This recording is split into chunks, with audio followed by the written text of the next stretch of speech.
العزیز الحمید. البته طلب علم منع نمیکنه، بلکه در علم دعوت میده دین اسلام. خو هر چیز برای خود مقام و چی داره؟ منزلت داره. هر چیز برای خود مرتبه داره.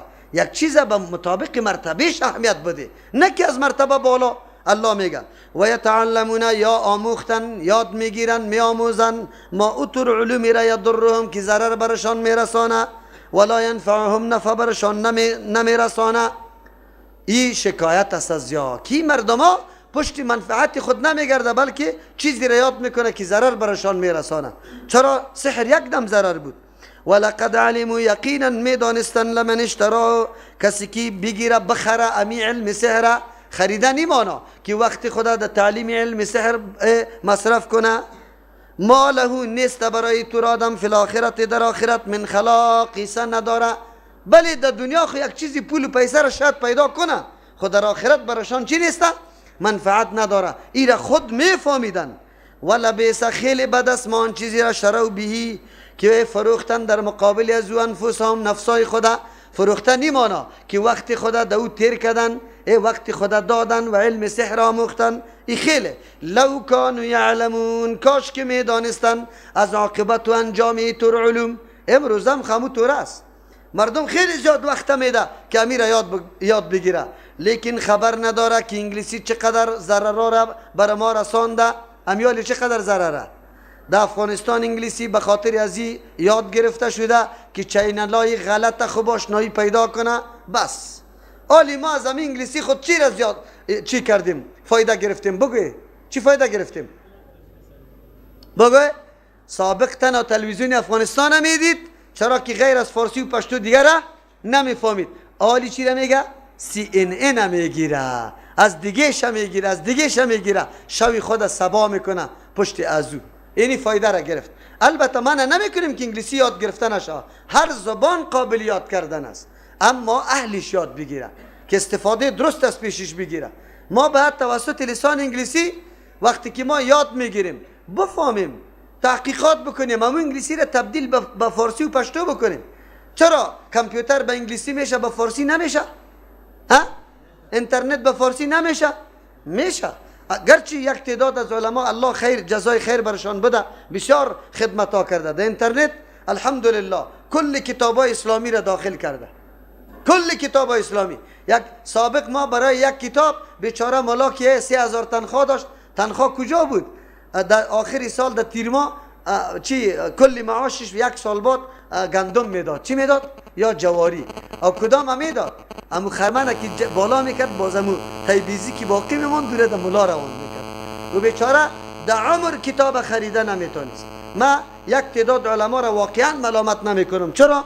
کتاب نداره بیچاره، خطش کتاب وجود نداره، مطالعه نکرده، معلومات نداره. دو دانه کتاب صرف نحو را بسیار پوشی گلدار برش کرده، یک قدر او را دوست داره که پرسان نکو. نه تفاسیر خطش وجود داره. یک تفسیر امیالی به طور مثال اظهر البیان یک تفسیر است، عالم برجسته ما الله غریق رحمت کنه نوشته که از شیخ اکرام الدین، 4 جلدش بر آمده، بهترین تفسیر است، خصوصا جلد اول بسیار ضرور است. خب بهترین تفسیر است. امور قیمتش یک ملا که 1000 افغانی 1100 افغانی پرداخته میتونه، نمیتونه، نمیخره. و خودشان بدبخت به خاطری است که مردم تشویق نمیکنه. در ختم تشویق میکنه، به کتاب خریدن تشویق نمیکنه. شانه کم صدقه جاری مردم شو، امی یک چیزی را یاد بگیره به مردم بیان کنه. یعنی بدبختی در خودی ملای امام است. خو اکثری ملای یقینا معلومات نداره، اما امروز در یک کامپیوتر و در یک موبایل کل کتابا چیسته؟ در یک CD جمع شده. خلاص چند روپه CD قیمت داره اوجا؟ ای خیلی قیمت 50 روپه، ای خیلی قیمت 100 روپه بگی. در 100 روپه یک کتابخانه که 60,000 کتاب می باشه. چند؟ 60,000 کتاب. خب حالی ببینه چقدر سهولت است. دنیای دیگه پیشرفته میشه و در کارهای نعوذ بالله مزخرف خود، کارهای غلط و نادرست خود اینمی قدر پیش قدم شده. از امی وسیله که او جور کرده ما و تو هم میتونیم امی اسلام در گوش چینایی برسانیم. زبان انگلیسی را که یاد کردی، اینترنت پر کو از انگلیسی از مزایای اسلام، از خوبی های اسلام. عالی دیگه ارتباط گرفته برو، قطی مردم مکالمه کو، جر و بحث کو، قطی آلمانی، قطی فرانسوی. من خود که میگم که لسان به پیش اهلش باشه از او فایده گرفته میتونه. اگر یک کس انگلیسی واقعی را میدانه و او در اینترنت شروع میکنه اینمی سایت خود باز میکنه و به انگلیسی مطالب نوشته میکنه، من یقین دارم که از طریق اینترنت چندین مردم در مختلف گوشه های جهان به اسلام دعوت بده او اسلام قبول کنه. هست الحمدلله. همونطور شخص هم داریم. یکی از دوستایم است او میگه مولوی صاحب انشالله که دروغ نگویم، یعنی ما 30 نفر زایده از طریق اینترنت در اسلام دعوت دادیم، قبول کرده الحمدلله. خودشان بعد از اون مکالمه کرده، از ما بسیار تشکری کرده. او چیسته عالی همیشه سوالات میکنه، چیسته انگلیسی را یاد داره و مزایا و امو خوبی های اسلام تشریح میکنه در اینترنت میده. همین کار ما باید بکنیم. کدام مرکز داریم امیالی شما در سطح افغانستان؟ همین قدر مراکز اینترنت کلاباس. برید در اینترنت کلاب اگر یک سایت به خاطر دعوت اسلام باشه ما دستی خود قطع میکنه، قطعا وجود نداره. اما برای غوا کردن جوانا بگوی بسیار زیاد سایت ها خودشان برشان میگه اینی سایت ها چی را میخوایی، اینی سایت ها پیدا کنی دیگه عجیب چیزا را میبینی. خلاص دیگه اینی حالات ماست، اینی در بدری ماست. الله رحم بکنه. ولقد علموا یقینا میدانستن لمن اشتراه، کسی که این سحر خرید ماله نمی باشه فی الاخرت در آخرت برش من خلاق حسا، یعنی نه ثوابی گپا برشان نیست. ولا بیس خیلی بد است ما آن چیزی را شرو که فروختن وقتی خود مصرف کردن بهی در مقابل اینمی علم سحر انفسهم نفسای خدا وقف کردن خدا برای یاد کردن از او. لو کانوا یعلمون کاش که میدانستن که در انجام و عاقبت این چیزا به درد نمیخوره.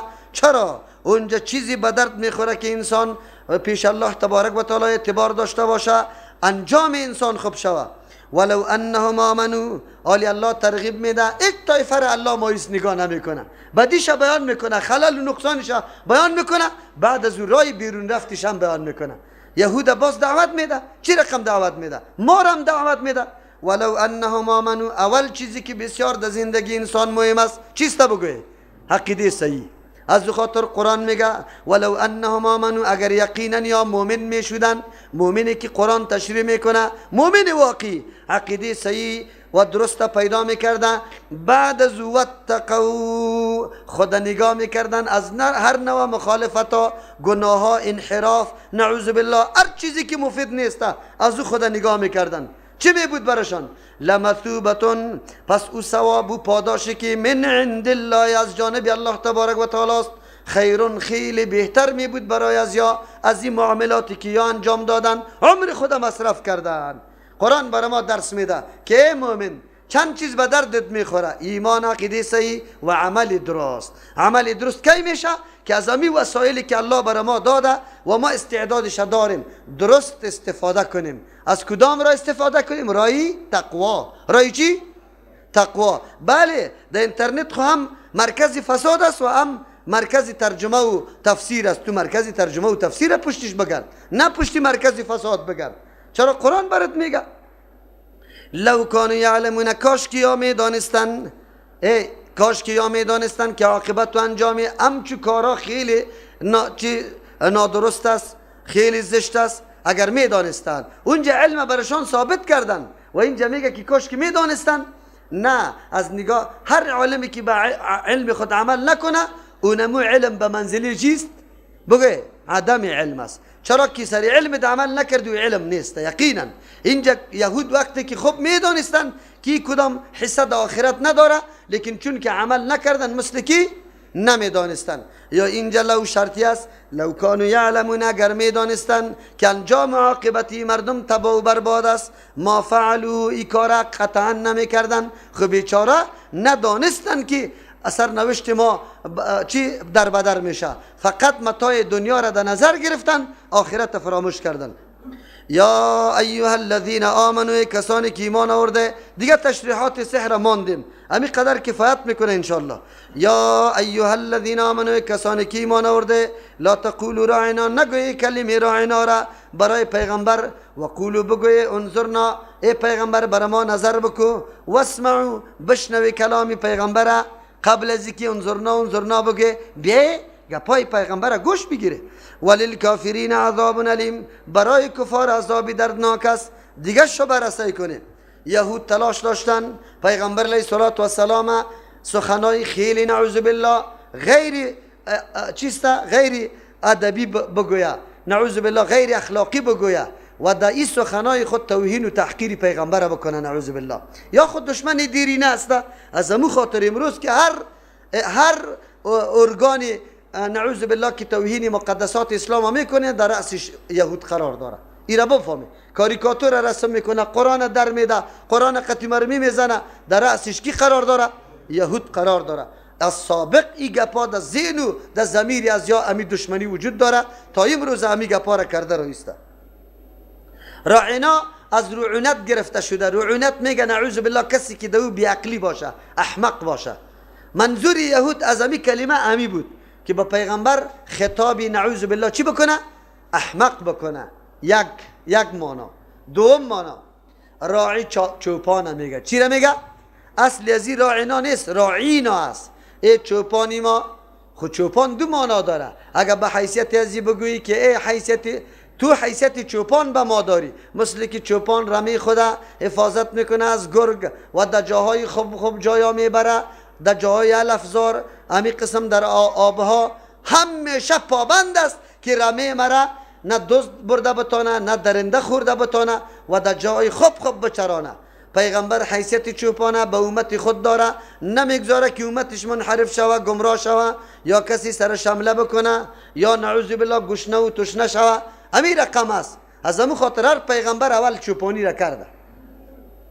خو لیکن یک آدم چوپان کی را میگه؟ به علمه که در سر کو وقت تیر کرده، فقط یک بوز و گوسفند شناخته، بگوی دیگه نه رای رسمی اخلاق یاد نداره. از این حیثیت اگر بگوی خب باز توهین است یا نه؟ یهود از این حیثیت راعینا میگفت. این دو توجه. سوم توجه، یهود میخواستن مسلمانا را در شرک واقع کنه.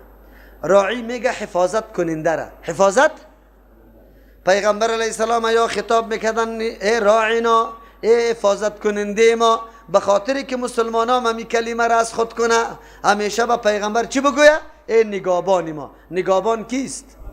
غیر از الله دیگه کس نگابان است؟ قطعا نیست. اگر کسی عقیده داشته باشه که دیگه کس نگاه میکنه، این شرک است یا توحید؟ از همون خاطر اگر کسی میگه که برو الله و سخی صاحب قط دیار باشه نگاه کنه، تا شرک کرد یا نکرد؟ شرک کرد. چرا که نگابانی الله تنها کفایت میکنه، به دیگه کس ضرورت داره؟ نداره. یا برو میگه در پناه فلان زیارت دادم تا، این شرک است یا توحید؟ این شرک است. این گپا را به خاطر واضح میگم که بسیار خواهرای ما این گپا را نمیفهمه، همیشه این می گپا را میگه. چی میگه؟ ما بچه خدا در دامنی فلانی آقا دادیم. میگه نمیگه؟ دامنی از اوی قدر کلان است که اگر در امریکا بچهش میره دامنی پیر صاحب خطش است، دامنی آقا صاحب خطش است، این را نمیمانه. این طوری گپا شرک است. غیر از الله دیگه کس حافظ و نگهبان نیست. یهود میخواستن با استعمال این کلمات مسلمانان را هم دینمی بلا پرتا که در بین مردم اینمی شرک شایع شوه. شرک چی شوه؟ شایع شوه. از همون خاطر آل مولا میگن نمیگه. مولا کی را میگه؟ مولا کسی که نصرت میتانه، کسی که بگوی مال تصرف سری تو داره. نعم المولا، بهترین مولا کیست؟ الله. ولی آل همی کلمه را کی استعمال میکنه؟ همی مردمایی که مردم دعوت به شرک میکنه. او مولای علی میگه نمیگه؟ مولای علی میگه. چرا؟ به خاطر که مردم از شرک واقع کنه. این دیگه معنیش بود. دیگه معنی خب راعینا صحابه چرا میگفت؟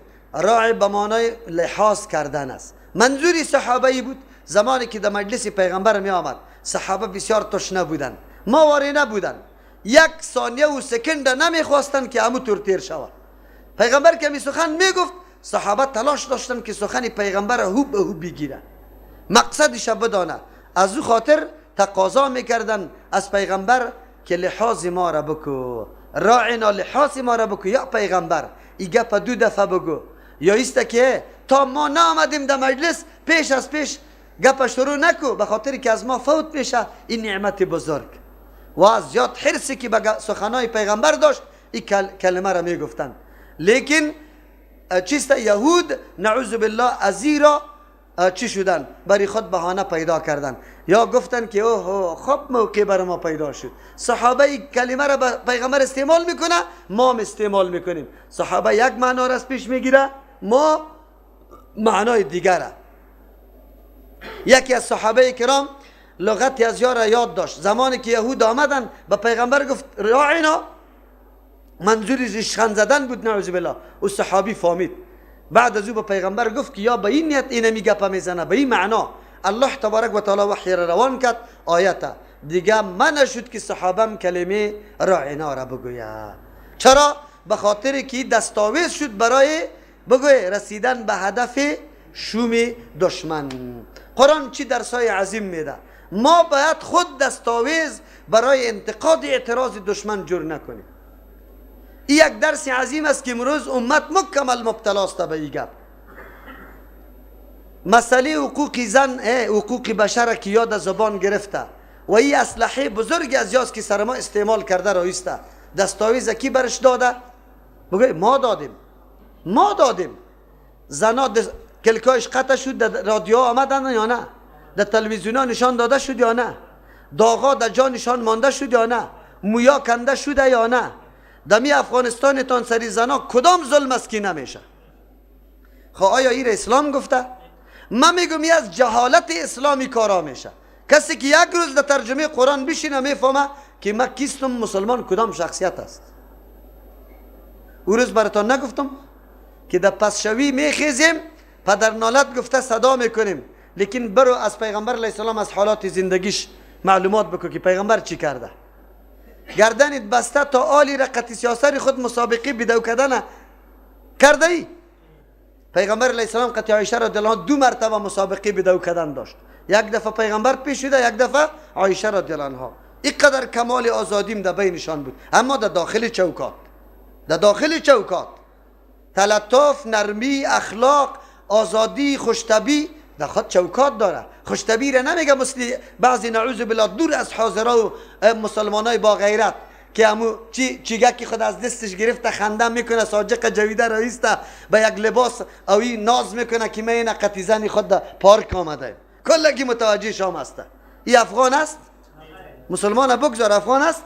افغانی ترکا را نمیکنه، یادیتان باشه. نه، دین برات میگه هر چیز برای خود موقعیت داره، هر چیز برای خود حدود داره. در حدودشی نمی رقم زندگی بکن. مسلمان های ما امروز دستاویز در دشمن داده، مجاهدین ما دستاویز در دشمن داد، خانه جنگی، قتل، کشتار. امروز که تو را افراطگرا میگه، امروز که تنظیمای اسلامی را به نام چی یاد میکنه؟ بگوی وحشتگر، دهشتگرد و وحشتگرد. از کجا میکنه؟ خب ما تو موقع میدیم. دین روز آجی صاحب سر ما قار میکرد که تو فتوا میدی که استشهاد. ما بند کنم حقیقت نگویم؟ استشهاد جایز است، شرطشه که کس پوره نمیکنه. و او را خب من روا نمیگم، او شرطا را باید مراعات بکنه، باز استشهاد است. نه که او شرطا نباشه استشهاد جایز باشه. والا اونجا کشتن میشه، اونجا را کشته، ما چی طور کنم؟ ما تایید کردیم، ما روان کردیم که میکشن دیگه، ما خود ضمانت نکردیم. مسئله دین ما بیان میکنیم. ما اینجا میگیم زنا حرام است، صحیح است؟ زنا حرام است. و در مقابل کسی از پیشم سوال میکنه، یک مردکه است پیچکاری میکنه، دهانی خود دندان خود میکشه، بگویم که نکنه یا بگویم بکنه؟ شریعت کدام حکم بیان میکنه میره برش بگویم؟ ما بگویم. حالی کسی که غلط استفاده میکنه، ما گفتم پیچکاری برای درد جایز است. یک آدم میگه مولوی صاحب گفت که سیروم هم بکنی، برو روز تا بگار سیروم تیر کو خرا یا خوکو نه روزه را بفهم نه چیزه. و برادر ما خو حکم دین بیان میکنیم، شما احساساتی نشوی، موضوع را خوب دقیق بشنوی. باز ایران براتون میگم یادتان باشه، شاید توسط شیطانی ما در یک زندان بیفتیم، به الله چی جواب میگی؟ تو به الله چی جواب میگی؟ عجیب گپ ایسته که ما باید متوجه دقیق باشیم در مسائل دین. تو نشه او روز نگفتم که شیخ پنجپیر رحمه الله، الله سرش رحمت کنه، میگفت که ما گفتم سمسره حرام است، شما نری به مردم نگو که مولوی صاحب سنگتره را گفت که حرام است. و برادر گپ خوب دقیق بشنو، خوب صحیح. باز که اشتباهت پیدا شد دوباره سوال کو، آرام سوال کو، آستا سوال کو. اینطور خسته نمیتونی. چرا اینطور میگی؟ همون سال که همینجا ترجمه میکنه یک ریسافت که خیست که تو اولیا را بد میگی، همینطور گفت نه؟ خاک ددان او طور کسی نمیشه که اولیا را بد بگه. عجیب است. خوب مردم، شما از اونجا که در گوش تبلیغ شده پر کده تا اینجا که آمده دیگه هیچ گپ نمیشنوی، غیر همون تبلیغ از او در گوشت است یک دفعه میخیزی. تو خوی کمی دقیق شو. این ترجمه است، این ترجمه قرآن کریم است. بسیار گوشت دقیق بگی، به هوش بشنو، به هوش بشنو. ما دستاویز ندیم به دشمن که با سر ما چی بکنه؟ انتقاد بکنه. ما بارها گفتیم ما قطع اسلام جفا کردیم، دو جفا کردیم. یک جفا اسلام خودی ما نشناختیم که سرش عمل میکردیم. دوم جفای ما ای شد که عمل کردی ما مانع اسلام آوردن دیگران شد. کدام عمل کردی ما که است؟ این مانع برای چیست؟ اسلام آوردن در دنیای غرب است. تمام عمل کردی ما را در تلویزیون ها ثبت میکنه، جنگای ما را، میخکوبی ما را، بینی بریدن ما را، مرده ها را در دادن، کانتینرها را سوختاندن، کلی از ایره اد تاکوا مردم آتش او تیل الاکو باز در بدیشه. این گپا را در دنیای غرب نشر میکنه یا نمیکنه؟ او که ببینه میگه این عمل مسلمان است، نعوذ بالله توبه از اسلام میکشه یا نمیکشه؟ او مسلمان نکو، به الله قسم تو که ذلیل هستی، به خاطر ذلیل هستی که دین تا ترک کرده، با دین جفا کرده، نکنی کار نکنی موقع را به دشمن نده که سری تو در تلویزیون تبلیغ کنه که اینی مسلمان شوهر زنی خدا اینطور کرده، اینطور کرده. نکو، بیا در اسلام بشی، بیا در قرآن بشی که قرآن چه حقوق برات بیان میکنه. تو چقدر مرتبه و حقوق داری و یک زن چه مرتبه و حقوق داره. در اسلام یقین به الله بکنی مرتبه زن بالاست. چرا مرتبه زن بالاست؟ برابر مادر کسی دیگری کدام مرتبه داره؟ در اسلام بزرگترین مرتبه و مقام از زن است که مادر است. دیگر بگذار، این دین اسلام است. لیکن در جهان معرفی شده که کل خشونت و ضد و تمام بدبختی سری کیسته؟ در اسلام سری زناست از طرف مردان. چرا؟ نکنی او مسلمانا درک بکنی واقعیت را، حقیقت دین بدانی. او روزانه براتون قصه کردم که خواهرها آمدن حقوق بشر معرفی میکردن. حقوق بشر معرفی میکردن از طرف یک مؤسسه است. در مرکزهای خصوصا که دخترها و زناست حقوق بشر معرفی میکنن. چرا معرفی میکنه؟ خبرداری؟ به خاطر که یارا تحریک کنه علیه کی؟ بگه مردا که نه حقیقتا نقص شده. اینجا در مدرسه ما آمده بودن ماشاءالله، اجازه گرفتن موریس شروع کنی. الحمدلله اینجا شاگرده هستن که قرآن خوانده، حدیث خوانده، گپا را درک میکنه که وقتی بیان کرد تشریح کرد که نه نقض بشر حق نشه. یک خواهر گفت اجازه سوال کنم؟ گفت بله. گفتم صدق جنین نقض بشر حق بشر است یا نه؟ بیچاره‌گه گالی خودت تو داده نمیتونست. گفت بله است. گفت چرا میشه؟ شروع کرد گفت افغانستان جنگ است اینطور است. من برش گفتم خواهرم گپ از افغانستان نمیزنه، از امریکا میزنه.